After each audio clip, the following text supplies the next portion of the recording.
Պարոն Ղազարյան, փաստորեն քննվում է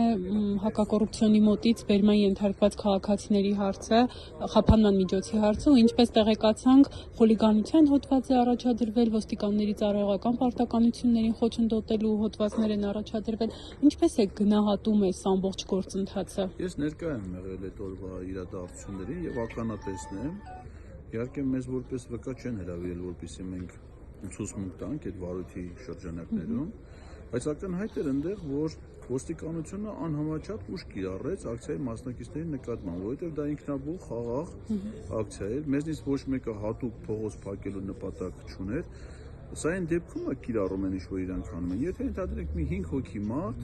ուղղակի հատուկ երթևեկությունը պարալիզացնելու նպատակով փողոց փակեն, ոստիկանի նկատմամբ գործում, մենք հավաքեր մարդիկ իրանց համար հանգիստ կանգնել էին, ոստիկանները բերեցին մի գիծը բացելուց հետո, այսինքն երթևեկելի մի գիծը արդեն բաց էր։ Ես դեռ դիմում էի ոստի, ասեմ բաց է գիծը, ինչ եք մարդկանց տանջում։ Հատուկ անհամաչափ ուժ են կիրառել մեր կողմնակիցների նկատմամբ, այսինքն մեր տղաների գործողություններում իրավախախտում նպատակ չեն ունեցել, դրա անհրաժեշտություն մարդիկ հանգիստ իրանց համար փողոցում կանգնած են, փողոցում է կանգնած են, ինչի՞ որ մայթում կանգնելու տեղ չկա, շատ են մարդիկ, անհամաչափ ուժ են կիրառել մեր գործընկերների նկատմամբ, հետո իրանց են փորձում հիմա որպես մեղավոր ներգրավել, այդպես դարձել են մենք դատարանները մեր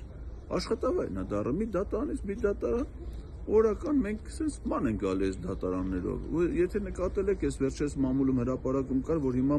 վարժական հավաքներ են նորից սկսում, ինտենսիվացնում են վարժական հավաքները, չգիտես ինչի դրանց հատկապես հրավիրում են ուժեղ Հայաստան դաշինքի կողմնակիցներին, այսինքն նպատակը որն է, հիմա մեր մյուս գրասենյակների պատասխանատուներն չէ, հանիրավի քրեական գործերով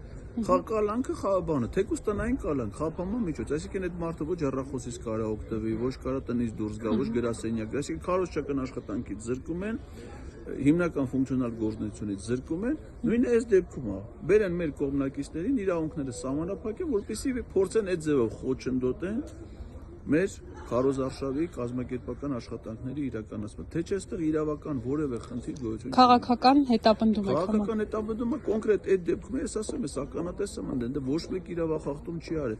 Այդ իրանց ասածը լում այն դեպքում, եթե հատուկ մարդիկ լում են ոստիկանների դեմ գործողություն, հանրավայրի կազմակերպիչները իրանք էին անդադ բարձրախոսով հորդորում եւ կողմնակիցներին որևէ սադրանքի չգնալ, ասում են, որ կարող է սադրանք հրահրողներ լինեն, տոն չտան դրանց, այսինքն մեր նպատակները ի սկզբանե մենք չէինք գնացել դատարանի, Սամվել Կարապետյանին դատում են, անիրավի գնացել ենք ի աջակցություն, մենք ոչ ոստիկանների հետ բախումների նպատակ ունենք, ոչ երթևեկությունը հատուկ պարալիզացնելու նպատակ ունենք, մենք գնացել ենք մեր զորակցությունը հայտնենք մեր քաղաքական ուժի առաջնորդին, ընդդեմ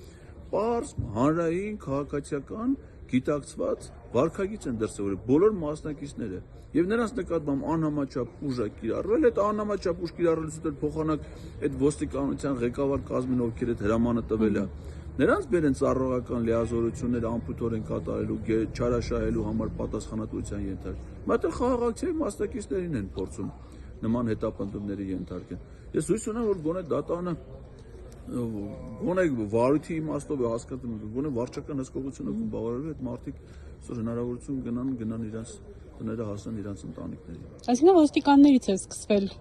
Ոստիկաններից սկսել է եւ իրենց գործողությունների մեջ կա։ Ընդ եթե ապօրինության տարեր կա, միայն իրենց, որովհետեւ իրանք այդ ուժը կիրառելու անհրաժեշտությունը չունեն, նորից եմ ասում, փողոցի մի երթևեկելի մասը արդեն բացվել էր, ընդ որում հանրահավաքի կազմակերպիչների հորդորով։